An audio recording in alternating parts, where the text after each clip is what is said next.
नमस्कार, स्वागत है आपका न्यूज बुलेटिन में। मैं हूं आपके साथ सुहानी बहुगुना। बुलेटिन की शुरुआत से पहले एक नजर इस वक्त की हेडलाइंस पर। प्रधानमंत्री मोदी ने मॉरिशस राष्ट्रपति धर्म गोकुल से पोर्ट लुइस में की मुलाकात। दिल्ली के आनंद विहार की झुग्गी में लगी भीषण आग, 3 लोगों की मौत। अमेरिकी टैरिफ मुद्दे पर प्रधानमंत्री मोदी जवाब दे, लोकसभा में बोले गौरव गोगोई। जम्मू के रिहायशी में खाई में गिरी गाड़ी, कम से कम 4 लोगों की मौत। अमन साहू एनकाउंटर में एसटीएफ का एक जवान घायल, मेदिनीपुर एमएमसीएच में एडमिट। चलिए अब जानते हैं खबरों को विस्तार में। खबर तेलंगाना से है, जहां शिवसेना तेलंगाना राज्य अध्यक्ष शिंकारू शिवाजी ने एसएलबीसी सुरंग दुर्घटना पर गहरा शोक व्यक्त करते हुए सरकार की प्रतिक्रिया की कड़ी आलोचना की है। उन्होंने मृतक ऑपरेटर गुरप्रीत सिंह और इंजीनियरों के परिवार के लिए 1 करोड़ रुपए मुआवजे की मांग की है। అందరికీ నమస్తే। తెలంగాణ రాష్ట్రంలో 17 రోజులుగా ఎస్ఎల్బిసి ప్రాజెక్టుకు సంబంధించినటువంటి విషయం రోజు మనకందరికీ కూడా తెలుసు। ఆ ఎస్ఎల్బిసి ప్రాజెక్టులో 8 మంది భరతమాత ముద్దు బిడ్డలు ఆ ప్రాజెక్టు కొనసాగింపు చర్యల్లో భాగంగా వాళ్ళు అక్కడ ఇరుక్కుపోవడం, లోపలే ఉండిపోవడం, అక్కడంతా కూడా గందరగోళమైనటువంటి పరిస్థితి ఇదందరికీ కూడా తెలుసు। కాకపోతే ఈ 8 మంది సైనికుల్లో పంజాబ్కు చెందినటువంటి గురుప్రీత్ సింగ్ అనే ఆపరేటర్, అతని మృతదేహం అక్కడ ఉన్నటువంటి రెస్క్యూ టీం వాళ్ళకు దొరికినటువంటి దుర్ఘటన మనందరికీ కూడా తెలుసు। 8 మందిలో ఒకరు చనిపోవడం నిజంగా బాధాకరమైనటువంటి విషయం। ఉన్నటువంటి మిగతా 7 వాళ్ళ ప్రాణాలతోటి బయటకు పడాలని భగవంతుని ప్రార్థిస్తా ఉన్నాం। కాకపోతే రాష్ట్ర ప్రభుత్వం చనిపోయినటువంటి గురుప్రీత్ కుటుంబానికి 25 లక్షల రూపాయల నష్టపరిహారపు చెక్ ఇవ్వడం అనేది మేము తీవ్రంగా ఖండిస్తా ఉన్నాం। అతనికి 1 కోటి రూపాయల నష్టపరిహార చెక్ ఇవ్వాలని చెప్పి డిమాండ్ చేస్తా ఉన్నాం। అదేవిధంగా మరణించినటువంటి గురుప్రీత్ కుటుంబంలో ఒకరికి ప్రభుత్వ ఉద్యోగం పైన స్పష్టమైన హామీ ఇచ్చి వాళ్లకు ప్రభుత్వ ఉద్యోగం ఇచ్చే విధంగా రాష్ట్ర ప్రభుత్వం చర్యలు చేపట్టాలని చెప్పి మేము ఈరోజు డిమాండ్ చేస్తా ఉన్నాం।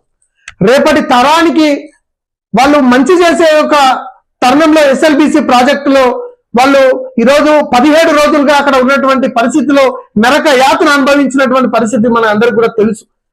రెస్క్యూ టీం వాళ్ళు, రాష్ట్ర ప్రభుత్వం, కేంద్ర ప్రభుత్వం ప్రతి ఒక్కరు కూడా దీనిపైన సంపూర్ణంగా పనిచేసారు। రాష్ట్ర ప్రభుత్వాన్ని కూడా మేము అభినందిస్తున్నాం। కాకపోతే ఈ యొక్క తీసుకున్నటువంటి నిర్ణయం ఏదైతే ఉందో ఈ నిర్ణయాన్ని శివసేన పార్టీ తీవ్రంగా ఖండిస్తా ఉన్నది। 25 లక్షల రూపాయల చెక్కునిచ్చి చేతులు దులుపుకుంటామంటే ఒప్పుకునే ప్రసక్తి లేదు। ఆ యొక్క గురుప్రీత్ సింగ్ కుటుంబానికి 1 కోటి రూపాయల నష్టపరిహారపు చెక్ అందించాలి। అదేవిధంగా వాళ్లకు కేటాయించే ఉద్యోగం పైన స్పష్టమైన హామీ ఇవ్వాలని చెప్పి మేము డిమాండ్ చేస్తా ఉన్నాం। అదేవిధంగా 7 గురించి కూడా రాష్ట్ర ప్రభుత్వం ఈరోజు ఎట్లాంటి ప్రకటన చేయలేకపోతా ఉన్నది। వాళ్ళు ప్రాణాలతో ఉన్నారా లేదంటే ప్రాణాలతో లేరా? ప్రాణాలతో ఉంటే వాళ్ళు ప్రాణాలతో ఉండి బయటపడితే అంతకు మించినటువంటి శుభవార్త ఇంకేం ఉండదు। కానీ వాళ్ళు ప్రాణాలతో లేకపోతే వాళ్ళ పరిస్థితి ఏంది, వాళ్ళ కుటుంబాలకు సంబంధించినటువంటి పరిస్థితి ఏంది, వాళ్ళకి ఏ విధంగా నష్టపరిహారం అందించే దానిపైన రాష్ట్ర ప్రభుత్వం, కేంద్ర ప్రభుత్వం కూడా దృష్టి పెట్టాలని చెప్పి శివసేన పార్టీ విజ్ఞప్తి చేస్తా ఉంది। అదేవిధంగా డిమాండ్ కూడా చేస్తా ఉన్నది। కేంద్ర ప్రభుత్వం కూడా ఈ 8కి సంబంధించినటువంటి ఎస్ఎల్బిసికి సంబంధించినటువంటి సైనికుల పైన కేంద్ర ప్రభుత్వం కూడా ఒక చూపు చూడాలి, ఖచ్చితంగా వాళ్ళని ఆదుకోవాలి, నష్టపరిహారం కేంద్ర ప్రభుత్వం నుంచి కూడా రావాలని చెప్పి మేము ఈరోజు డిమాండ్ చేస్తా ఉన్నాం। అదేవిధంగా 2 ఇంజనీర్లు ఉన్నారు, 2 ఆపరేటర్లు ఉన్నారు, 4 కార్మికులు ఉన్నారు। కార్మికులకు 75 లక్షల రూపాయల చొప్పున ఇవ్వాలి। అక్కడ ఉన్నటువంటి ఆపరేటర్లకు మరియు ఇంజనీర్లకు 1 కోటి రూపాయల చొప్పున నష్టపరిహారం రాష్ట్ర ప్రభుత్వం చెల్లించాలి। అదేవిధంగా ఆ 8 మంది కుటుంబాలకు ఈరోజు ఉద్యోగ భద్రత కల్పించాలి, వాళ్ళ కుటుంబాలకు ఒకరికి గవర్నమెంట్ ఉద్యోగం ఇవ్వాలని చెప్పేసి శివసేన పార్టీ డిమాండ్ చేస్తా ఉన్నది। కేంద్ర ప్రభుత్వం కూడా నష్టపరిహారంలో పాలుపంచుకోవాలి, వాళ్లకు ఖచ్చితంగా అండగా ఉండాల్సినటువంటి బాధ్యత కేంద్ర ప్రభుత్వం పైన ఉన్నది మరియు రాష్ట్ర ప్రభుత్వం పైన ఉన్నదని మరొకసారి గుర్తు చేస్తూ 7 ఖచ్చితంగా వాళ్ళ ప్రాణాలతోటి బయటపడితే అంతకు మించినటువంటి శుభవార్త ఉండదు। వాళ్ళు 7 క్షేమంగా బయటకు వచ్చి వాళ్ళ కుటుంబ సభ్యులతో కలుసుకుంటే ఒకసారి చూడాలని చెప్పేసి నిజంగా మనస్ఫూర్తిగా నేను కోరుకుంటా ఉన్నాను। దేశ ప్రజలందరూ కూడా, రాష్ట్ర ప్రజలందరూ కూడా ఆ 8 మంది ప్రాణాలతో బయటపడాలని చెప్పి 17 రోజులుగా చేస్తున్నటువంటి పూజలు ఈరోజు భగవంతుడు ఒకరిని ఈ యొక్క సమాజానికి ఈ యొక్క వాళ్ళ కుటుంబానికి ఒక గురుప్రీత్ సింగ్ అనే ఒక భరతమాత ముద్దు బిడ్డని భగవంతుడు దూరం చేయడం అనేది కూడా ఒక దురదృష్టకరమైనటువంటి వాతావరణాన్ని నెలకొల్పిందిగా శివసేన పార్టీ భావిస్తూ అతని కుటుంబానికి ప్రగాఢ సానుభూతిని తెలియజేస్తూ అతని ఆత్మని అతని ఆత్మ శాంతించాలని చెప్పేసి మనస్ఫూర్తిగా భగవంతుని వేడుకుంటూ ముగిస్తా ఉన్నాను. వారి కుటుంబాల పట్ల ఖచ్చితంగా శివసేన పార్టీ పోరాటం చేస్తుంది. వాళ్ళకు अंडगा ఉండేందుకు శివసేన పార్టీ ఖచ్చితంగా అండగా నిలబడేందుకు సిద్ధంగా ఉన్నది. अगली खबर झारखंड से है, जहां के कुख्यात गैंगस्टर अमन साव पुलिस एनकाउंटर में मारा गया है।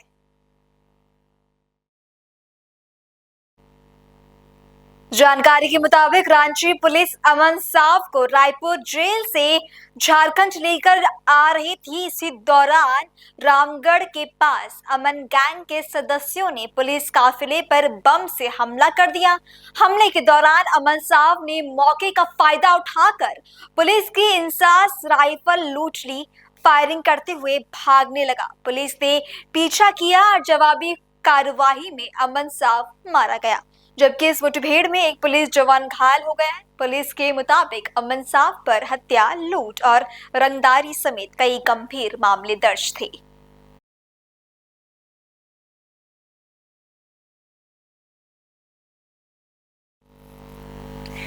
अगली खबर उत्तर प्रदेश के अलीगढ़ से, जहां सरकार के राज्य मंत्री ठाकुर रघुराज सिंह का होली और रमजान को लेकर एक विवादित बयान सामने आया है। इस बार होली और जुम्मे की नमाज एक ही दिन पढ़ने पर मंत्री ने कहा कि सफेद टोपी वाले अगर नमाज के लिए घर से निकले तो तिरपाल का हिजाब पहनकर निकले, जैसे होली पर मस्जिद को तिरपाल से ढक दिया जाता है।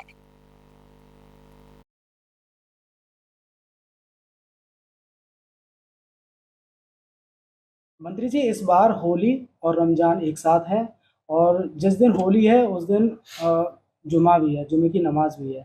आप किस तरह की अपील करेंगे प्रशासन से या लोगों से? देखिए, शासन प्रशासन तो मुस्तैद है होली मनाने के लिए और जुम्मे की नमाज भी अदा कराने के लिए, परंतु कुछ लोगों को ऑब्जेक्शन है। वह लोग, जैसे महिलाएं इनका हिजाब पहनती है, तो मैं उनसे निवेदन करूंगा त्रिपाल का, जैसे मस्जिद को भी त्रिपाल से ढकते हैं, तो त्रिपाल का हिजाब बना लें और उससे वो लोग जा सकते हैं, तो उसमें परेशानी नहीं होगी और उनको आसानी से अपनी नमाज अदा भी हो जाएगी। और देखिए, हम रंग के लिए किसी से हम ये नहीं कह सकते कि 5 मीटर तक ही रंग डालना है, 18 मीटर में रंग नहीं डालना, ऐसा हो नहीं सकता, क्योंकि होली सनातन धर्म की बहुसंख्यक की आस्था का विषय है और सतयुग से चली आ रही है। सतयुग है, त्रेता है और द्वापर है और आज कलयुग है। तो होली सनातनियों का बहुत बड़ा पर्व है, साल में एक बार ही आता है। तो इसलिए मैं यही कहूंगा आपके माध्यम से कि जैसे मस्जिद को त्रिपाल से ढकते हैं, ऐसे ही इनकी महिलाएं भी हिजाब पहनती है और त्रिपाल का हिजाब ये लोग बनवा लें, उससे आराम से उनकी टोपी गीली नहीं होगी, कहीं भी आ जा सकते हैं। आपके कहने का मतलब है पुरुष भी? जी पुरुष, मेरा टोपी वाले तो पुरुष ही हुए ना, तो जितने भी पुरुष हैं इनके, वो त्रिपाल का हिजाब बनवाएं और उसको उस दिन के लिए पहने, तो हिंदुओं को परेशान ना करें। और ये कुछ नेता जो है बेईमान वोटों के खातिर उनके फेवर में जो बयान देते हैं, वो ठीक नहीं है और निंदनीय है। मैं उनकी सबकी निंदा करता हूँ। मंदिर भी बनवाएंगे?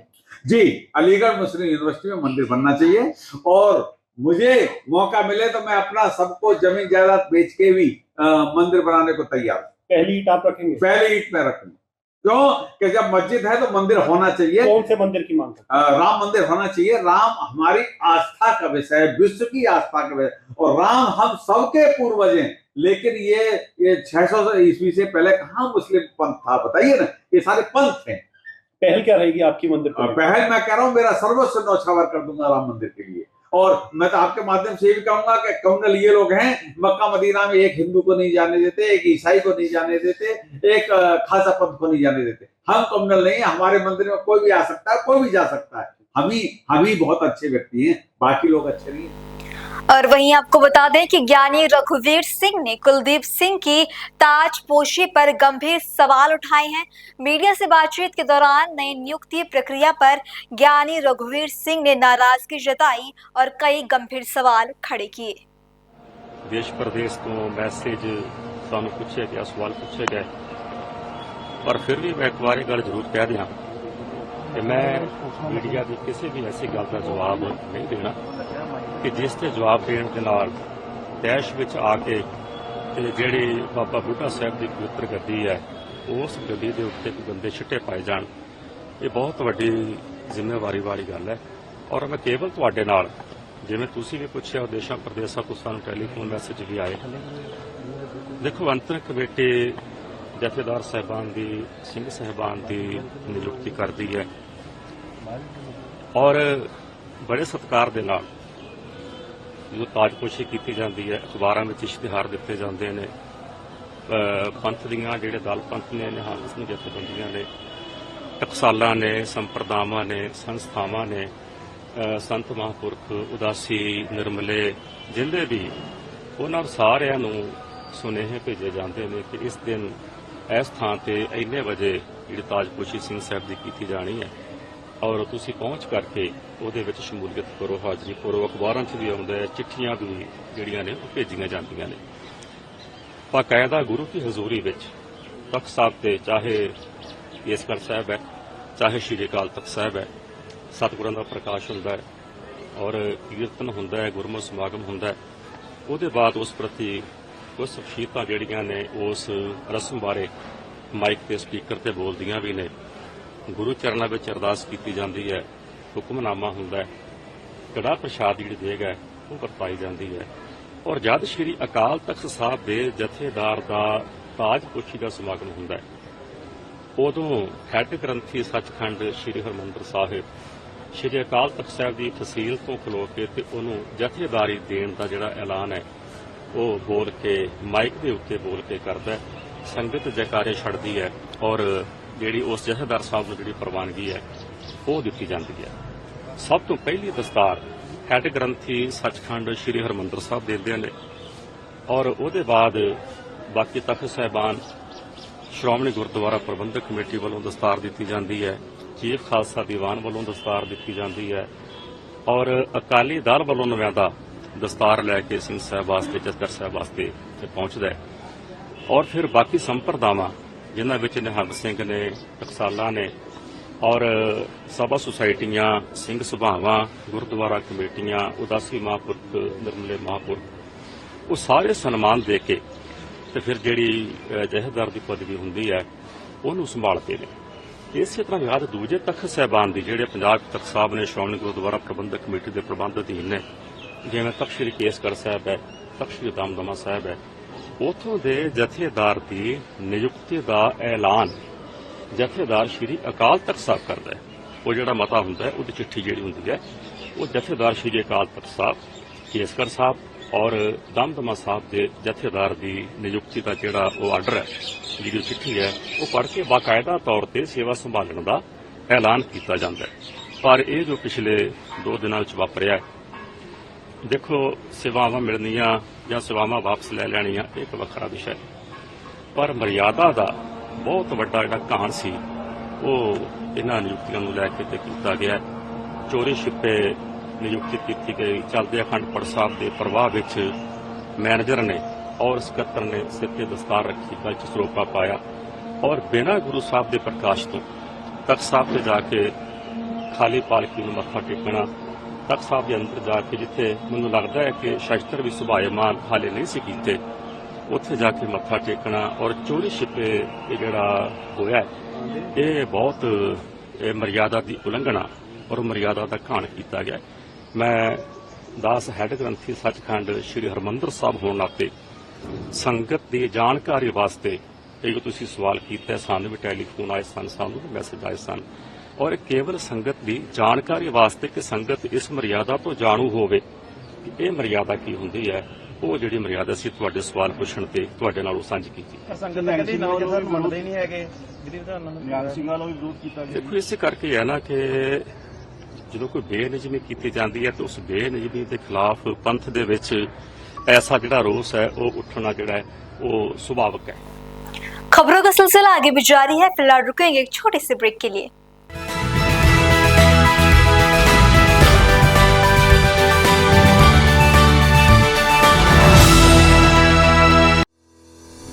रोजगार डेवलपर्स, a unit of रोजगार डेवलपर्स एंड प्राइवेट लिमिटेड। घर वहीं जहां हो आपका भरोसा। पिछले 15 सालों से आपके सपनों का घर हमारी प्रतिबद्धता। रोजगार डेवलपर्स का पता है शिमला बाईपास रोड, गणेशपुर, देहरादून। रोजगार डेवलपर्स से संपर्क करने के लिए अभी डायल कीजिए 9897054026 पर या 8433207910 पर।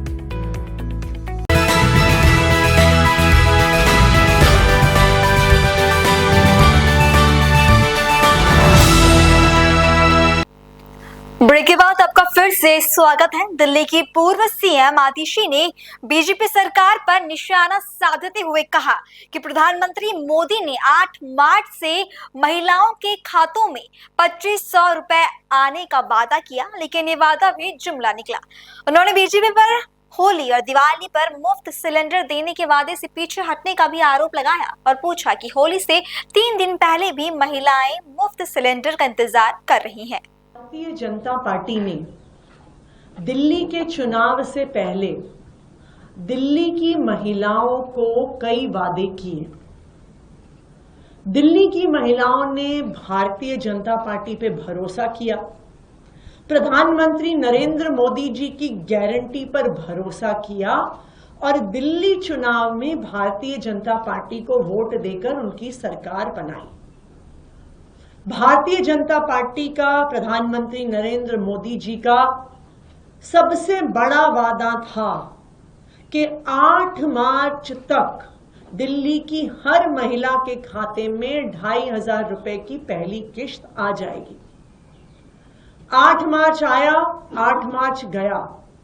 पहली किश्त तो छोड़िए, अभी तक 2500 रुपए की योजना का रजिस्ट्रेशन तक नहीं शुरू हुआ। तो ये साबित हो गया कि जो मोदी जी की गारंटी थी वो आखिर में एक जुमला निकली और शायद आज के बाद देश में कोई भी मोदी जी की चुनावी गारंटी पर भरोसा नहीं करेगा।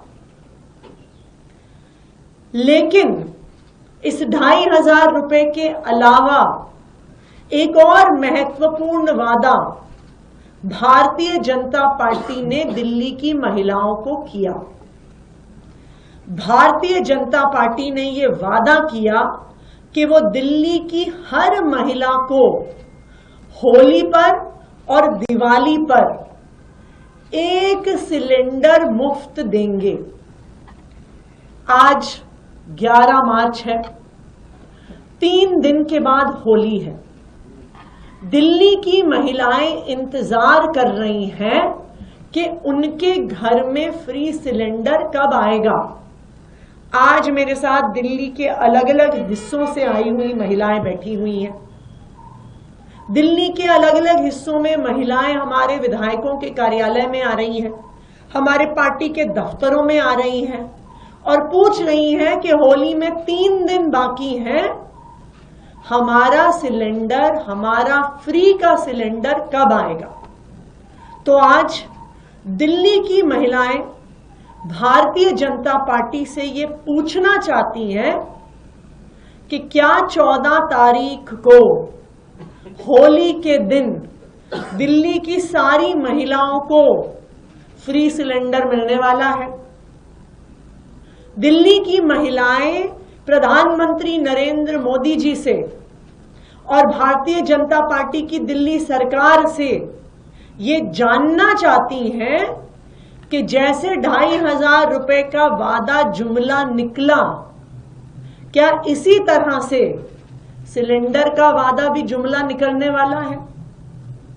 क्या दिल्ली की महिलाओं को होली के दिन मुफ्त सिलेंडर मिलेगा या फिर से दिल्ली की महिलाओं को धोखा मिलेगा। आज दिल्ली के अलग अलग कोनों से महिलाएं इकट्ठी हुई हैं।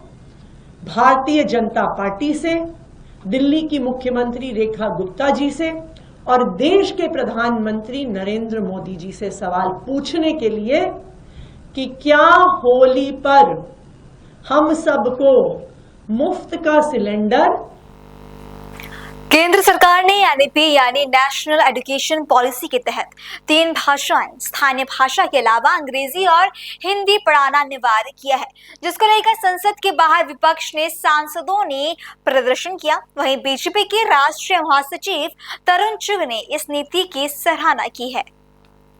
उदयनिधि स्टालिन उन्होंने बोला कि हिंदी जो है वो हम पे क्यों। प्रधानमंत्री मोदी जी के नेतृत्व में देश की पहली शिक्षा नीति आई जिसमें मातृभाषा में primary, higher secondary, technical, medical education दी जानी चाहिए, यानी मातृभाषा को प्रमोट करने वाली शिक्षा नीति आई है ताकि बच्चा अपनी मातृभाषा में बड़ी से बड़ी एजुकेशन आराम से सीख सके। पर डीएमके और इंडी गठबंधन की बाकी पार्टियां अपनी गिरती हुई साख, अपनी गलत व जनविरोधी नीतियों के कारण परिवारवाद व भ्रष्टाचार की प्रकाष्ठा से त्रस्त अपनी राजनीति की गिरती हुई गिरावट को बचाने के लिए भ्रम पैदा करने वाले बयान दे रहे हैं। जनता जानना चाहती है डीएमके के नेताओं से कि तमिलनाडु की सरकार ने अभी तक तमिल में इंजीनियरिंग, मेडिकल की शिक्षा का पाठ्यक्रम क्यों नहीं तैयार किया।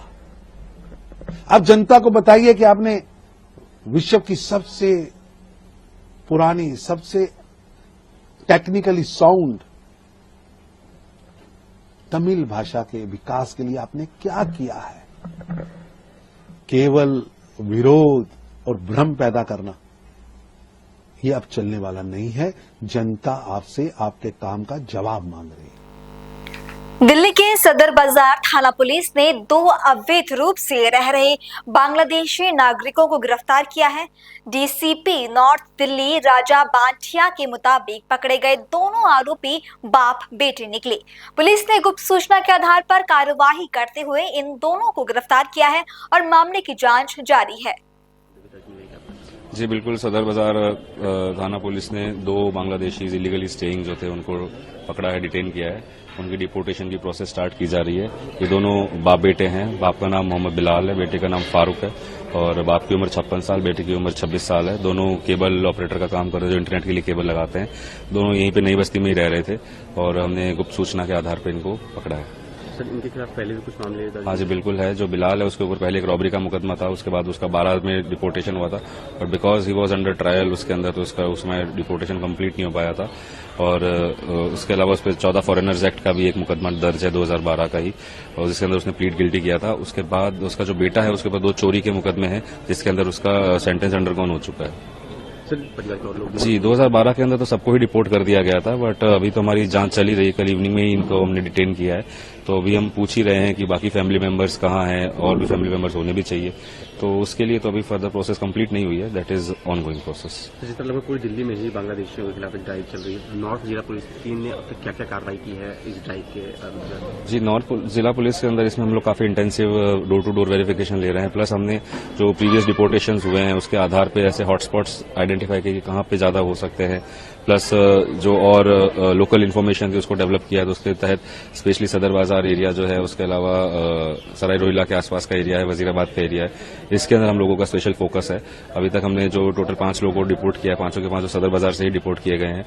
और उसके अंदर हम लोगों की डोर टू डोर वेरिफिकेशन भी चल रही है, हम लोगों के पेपर्स भी वेरीफाई कर रहे हैं। उसके अलावा ओवरस्टेइंग फॉरेनर्स का जो पोर्टल है उसके थ्रू भी हम लोग चेकिंग कर रहे हैं। अगली खबर छत्तीसगढ़ से है, जहां विधानसभा बजट सत्र के 11वें दिन प्रवर्तन निदेशालय यानी ईडी की कार्यवाही को लेकर मीडिया से चर्चा के दौरान पूर्व मुख्यमंत्री भूपेश बघेल ने कहा कि ये जांच काफी समय से चल रही है। जब 2020 में झारखंड का चुनाव समाप्त हुआ उसके बाद पहली बार छापा पड़ा। 2020 से अब तक जब जब मैं अन्य प्रदेशों के दौरे पर गया तब छापे पड़े। देखिए, सबसे पहली बात तो ये है कि ये जांच है वो कब से चल रही है। जब झारखंड के चुनाव समाप्त हुआ, पहले वाला, पिछले वाला 2020 का, उसके बाद पहली बार छापा पड़ा है।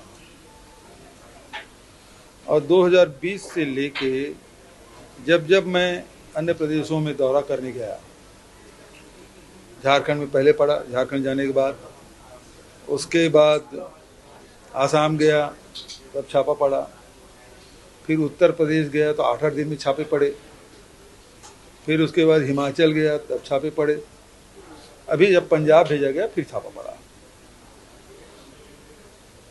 दूसरी बात यह है कि सीडी कांड के बारे में मोदी जी, शाह जी लगातार बोलते रहे, सीडी में फंसा हुआ है, ईडी में फंसा हुआ है। 7 साल लगे और जब हमारी सरकार बनी थी, ट्रायल शुरू होने वाला था, तो सीबीआई ने उसे सुप्रीम कोर्ट ये कह कर ले गया कि भूपेश बघेल मुख्यमंत्री बन गया है, ये प्रभावित करेगा जांच। 5 साल वहां लटका रहा, सरकार बदली तो वापस आया, गिड्डा किया केस। और जब चार्ज फ्रेम करने की बात आई तो प्रथम दृष्टया पाया गया कि ये फ्रेम करने के लायक नहीं, तो मुझे डिस्चार्ज कर दिया गया। तो हर्ष सभी जो जांच है उसकी होने वाली है। 5 साल से केवल जांच ही कर रहे हैं।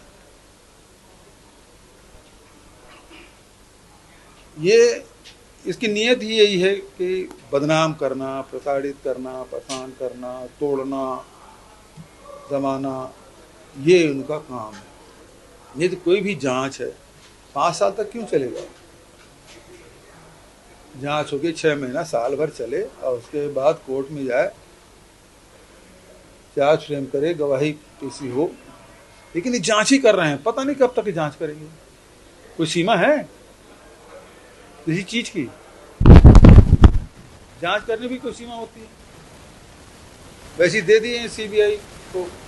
वो यादव की हत्या हुई वहाँ कबीर धाम में, साधराम यादव, क्या हुआ सीबीआई जांच? वीरनपुर सीबीआई जांच दे दी, 1.25 साल हो गया, क्या हुआ उसका? तो ये सेंट्रल एजेंसी देने का मतलब ये है कि केस को खींचते रहो। अभी कोई ECIR नंबर नहीं था जब हमारे यहाँ गए, तो मैंने पूछा कहाँ है, दिखाओ, नहीं है। तो केवल ये बदनाम करने के उद्देश्य से ये सब किया गया है। अभी तक हमको तो पता ही नहीं गया कि किस मामले में गए हैं। घर में गए तो सबसे पहले मेरे कमरे में गए, दोनों मतलब बच्चे लोग रहते हैं, वहां गया, मेरे यहाँ आया। तो मैंने पूछा कैसे? मैं तो चाय पी रहा था, पेपर पढ़ रहा था, मैं पहचानता नहीं था। बोले हम लोग ED वाले हैं। अच्छी बात, आइए बैठिए। मैं तो पिछले 2-3 साल से इंतजार कर रहा था, आप आए, आने वाले हैं, आज आ ही गए आप। उसके बाद जो आहूजा जी हैं, वो बच्चे जहाँ रहते हैं वहाँ चले गए, और यहाँ जहाँ मैं था वो 3 अधिकारी वहाँ बैठे हुए थे। थोड़ी देर बाद मैं पूछा कि तुम लोगों के पास सर्चिंग वारंट है? उनके पास था नहीं, तो दौड़े दौड़े फिर गए आहूजा जी के पास। आहूजा जी आ नहीं रहे थे, पता नहीं कुछ बात है। तो मैं तो उनके साथ बैठा था, तो मैंने पूछा आप लोग ED वाले हैं कि नहीं हैं? तो फिर आई कार्ड निकाल के देखा, ED वाले नहीं। अच्छी बात है, तो इतना देर क्यों लग रहा सर्चिंग वारंट लाने में? फिर आहूजा जी आए और उन्होंने कहा कि हमको 1/7 का सर्च करने का आदेश मिला है, और ये जहां आप निवास कर रहे हैं वो दूसरा ब्लॉक, इसलिए आपकी जांच हम नहीं करेंगे, इस बिल्डिंग की जांच हम नहीं करेंगे। ये अलग है क्या? हाँ बोले, लिखा हुआ मुख्यमंत्री कैंप कार्यालय, अब पूर्व मुख्यमंत्री कैंप कार्यालय है, मैं यही रहता हूँ। तो मैंने पूछा फिर मुझे तो विधानसभा भी जाना है। उन्होंने कहा कि ना जाए तो ज़्यादा अच्छा है। अब उनके इशारा मैं समझ गया, तो फिर नहीं गया, रुका रहा। दिन भर मतलब प्रकाश से बंद ही था। वहाँ जो पूछे गए वो सब कितना सोना चांदी है, कितना रुपया पैसा है, यही खोजे, इसके अलावा कुछ नहीं। तो सोना चांदी जो था सब बच्चों का, तो छोड़ दिए, और 31-33 लाख रुपया मिला, जिसमें 3 लाख रुपये छोड़ दिए और 30 लाख रुपये ले गए। उसके लिए मशीन लाया था।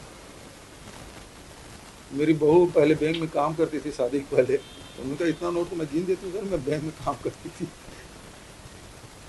तो केवल मतलब मीडियम क्या चला, नोट गिनने की मशीन, एक नहीं 2, कई लोग तो ये भी चला दिए, भूपेश बघेल के घर 2 मशीन है नोट गिनने। और बड़ी खबर गुजरात के अमरेली से है, जहां नागेश्वरी गांव के सीमावर्ती क्षेत्र में शेर को उसकी पूरी टीम के साथ देखा गया है। घूमते शेरों के झुंड का वीडियो सोशल मीडिया पर तेजी से वायरल हो रहा है। धौलाद्री गांव में धान के खेत में शेर की लड़ाई का ये वीडियो सोशल मीडिया पर खूब चर्चे में है।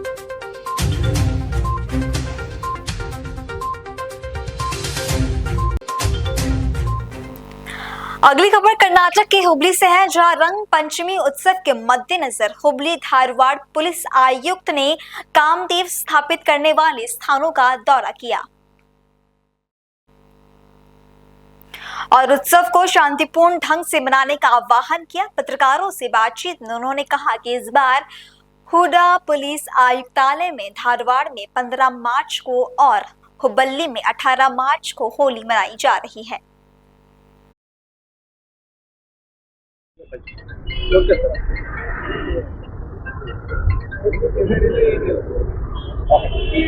ಹುಬ್ಬಳ್ಳಿ ಧಾರವಾಡ ಅವಳಿ ನಗರಗಳಲ್ಲಿ ನಮ್ಮ ಕಮಿಷನರೇಟ್ ವ್ಯಾಪ್ತಿಯಲ್ಲಿ 15ನೇ ತಾರೀಕು ಧಾರವಾಡದಲ್ಲಿ ಮತ್ತು 18ನೇ ತಾರೀಕು ಹುಬ್ಬಳ್ಳಿಯಲ್ಲಿ ಭಾಳ ಅದ್ಧೂರಿಯಾಗಿ ಹೋಳಿ ಮತ್ತು ರಂಗಪಂಚಮಿ ಹಬ್ಬವನ್ನು ಆಚರಿಸ್ತಾ ಇದ್ದಾರೆ. ಈಗಾಗಲೇ ತಯಾರಿ ಎಲ್ಲ ಪೊಲೀಸ್ ಠಾಣಾ ವ್ಯಾಪ್ತಿಗಳಲ್ಲಿ ನಮ್ಮ ಅಧಿಕಾರಿ ಸಿಬ್ಬಂದಿಗಳು ಮಾಡಿಕೊಂಡಿದ್ದಾರೆ. ಧಾರವಾಡದಲ್ಲಿ ಈಗಾಗಲೇ ಸಣ್ಣ ಸಣ್ಣ ಸೆಲೆಬ್ರೇಷನ್ಸ್ ಪ್ರಾರಂಭ ಆಗಿದೆ ಮತ್ತು ಹುಬ್ಬಳ್ಳಿಯ ಬೇರೆ ಬೇರೆ ಭಾಗಗಳಲ್ಲೂ ಕೂಡ ಸಣ್ಣ ಸಣ್ಣ ಸೆಲೆಬ್ರೇಷನ್ಸ್ ಪ್ರಾರಂಭ ಆಗಿದೆ. ಇದರಲ್ಲಿ ಮುಖ್ಯವಾಗಿ 15ನೇ ತಾರೀಕು ಧಾರವಾಡದಲ್ಲಿ ಪ್ರಮುಖ ಜಂಕ್ಷನ್ಗಳಲ್ಲಿ ಸಾಂಪ್ರದಾಯಿಕವಾಗಿ ಏನು ಹೋಳಿ ಹಬ್ಬದ ಆಚರಣೆ, ಮಡಿಕೆ ಹೊಡೆಯುವಂಥದ್ದು, ಆಮೇಲೆ ಬೇರೆ ಬೇರೆ ಆಚರಣೆಗಳಿದ್ದು ಇದ್ದಾವೆ. ಅದನ್ನು ಭಾಳ ದೊಡ್ಡ ಮಟ್ಟದಲ್ಲಿ ಧಾರವಾಡದಲ್ಲಿ ಆಚರಣೆ ಮಾಡ್ತಾರೆ 15ನೇ ತಾರೀಕು. ಅದೇ ರೀತಿ ಹುಬ್ಬಳ್ಳಿಯಲ್ಲಿ 18ನೇ ತಾರೀಕು ಪ್ರಮುಖವಾಗಿ ನಮ್ಮ ಕಸ್ಬಾಪೇಟೆ, ಕಮರಿಪೇಟೆ, ಓಲ್ಡ್ ಹುಬ್ಳಿ, ಗಂಟಿಕೇರಿ ಮತ್ತು ಸಬರ್ಬನ್ ಟೌನ್ ಪೊಲೀಸ್ ಸ್ಟೇಷನ್, ಇಷ್ಟು ಪೊಲೀಸ್ ಸ್ಟೇಷನ್ ವ್ಯಾಪ್ತಿಯಲ್ಲಿ ಬಹಳ ದೊಡ್ಡ ಸಂಖ್ಯೆಯಲ್ಲಿ ಸಾರ್ವಜನಿಕರು ಸೇರಲಿದ್ದಾರೆ. ಕೇವಲ ಹುಬ್ಬಳ್ಳಿ ಧಾರವಾಡ ಮಹಾನಗರ ಅಷ್ಟೇ ಅಲ್ಲ, ಧಾರವಾಡ ಜಿಲ್ಲೆ ಸೇರಿದಂತೆ ಇನ್ನು ಅಕ್ಕಪಕ್ಕದ ಜಿಲ್ಲೆಯಿಂದ ಮತ್ತು ನೆರೆಹೊರೆಯ ರಾಜ್ಯಗಳಿಂದ ಕೂಡ ಬಂದು ಇಲ್ಲಿ ಹೋಳಿ ಆಚರಣೆಯಲ್ಲಿ ಭಾಗವಹಿಸುವುದನ್ನು ನಾವು ಗಮನಿಸಿದ್ದೇವೆ. 1 ಲಕ್ಷಕ್ಕೂ ಹೆಚ್ಚು ಸಾರ್ವಜನಿಕರು ಈ ಒಂದು ಆಚರಣೆಯಲ್ಲಿ ಸಾರ್ವಜನಿಕ ಸ್ಥಳಗಳಲ್ಲಿ ಮಾಡುವಂಥ ಆಚರಣೆಗಳಲ್ಲಿ ಭಾಗವಹಿಸೋದ್ರ ಬಗ್ಗೆ ನಮಗೆ ಅಂದಾಜಿದೆ. ಹುಬ್ಬಳ್ಳಿ ಧಾರವಾಡ ಅವಳಿ ನಗರ ಸೇರಿ ಒಟ್ಟು 400 ಪ್ರತ್ಯೇಕ ಸ್ಥಳಗಳಲ್ಲಿ ಕಾಮನ್ನ ಪ್ರತಿಷ್ಠಾಪನೆ ಆಗುತ್ತೆ. ಆ ನಂತರ ಅದರದ್ದು ಕಾಮನ್ನ ಸುಡೋದು ಕೂಡ ಆಗುತ್ತೆ. ಈ ಒಂದು ಸಂದರ್ಭದಲ್ಲಿ ಎಲ್ಲ ಅತ್ಯಂತ ಶಾಂತಿಯುತವಾಗಿ ಭಾಗವಹಿಸಬೇಕು ಮತ್ತು ಯಾವುದೇ ಒಂದು ಗೊಂದಲಕ್ಕೆ, ಅಹಿತಕರ ಘಟನೆಗೆ ಅವಕಾಶ ಆಗದಂತೆ ನಮ್ಮ ಪೊಲೀಸ್ ಇಲಾಖೆ ಅಗತ್ಯ ಬಂದೋಬಸ್ತನ್ನು ಮಾಡ್ತಾ ಇದೆ. ನಮ್ಮ ಅವಳಿ ನಗರದ ಕಮಿಷನರೇಟ್ ವ್ಯಾಪ್ತಿಯ ಎಲ್ಲ ಅಧಿಕಾರಿ ಸಿಬ್ಬಂದಿಗಳು ಸೇರಿದಂತೆ ನಮ್ಮ CR, ಹೋಮ್ ಗಾರ್ಡ್ಸ್ ಸೇರಿದಂತೆ KSRP, ಹೊರಗಡೆಯಿಂದ ಹೋಮ್ ಗಾರ್ಡ್ಸ್ ಸೇರಿದಂತೆ ಸುಮಾರು 2,500ಕ್ಕೂ ಹೆಚ್ಚು ಜನ ಈ ಒಂದು ಹೋಳಿ ಹಬ್ಬದ ಆಚರಣೆಯಲ್ಲಿ ಬಂದೋಬಸ್ತ್ಗಾಗಿ ನಾವು ಉಪಯೋಗಿಸ್ಕೊತಾ ಇದ್ದೀವಿ. ಒಟ್ಟಾರೆಯಾಗಿ ವಿವಿಧ ಇಲಾಖೆಯ ಸಹಕಾರವನ್ನು ಇದಕ್ಕೆ ಕೂಡ ಪಡೆಯಲಾಗ್ತಾ ಇದೆ. ಎಲ್ಲೆಲ್ಲಿ ಸ್ವಲ್ಪ ಮಾರ್ಗ ಮಧ್ಯದಲ್ಲಿ ಏನಾದರೂ ಸಾರ್ವಜನಿಕರ ಓಡಾಟಕ್ಕೆ ಅಥವಾ ಜಮಾವಣೆಗೆ ತೊಂದರೆ ಆಗುವಂಥ ಪರಿಸ್ಥಿತಿ ಇದ್ದರೆ ಸಂಬಂಧಪಟ್ಟ ಇಲಾಖೆಗೆ ಹೇಳಿ ಅಗತ್ಯ ವ್ಯವಸ್ಥೆಯನ್ನು ಮಾಡಲಾಗುತ್ತೆ. ಮತ್ತು ನಾಳೆ ಬೆಳಗ್ಗೆ ನಮ್ಮ ಹುಬ್ಬಳ್ಳಿಯಲ್ಲಿ ಯಾವುದದು और इस खबर के साथ ये बुलेटिन यही समाप्त होता है। देश और दुनिया की बाकी तमाम खबरों के लिए आप देखते रहें पल्स 24 न्यूज। नमस्कार।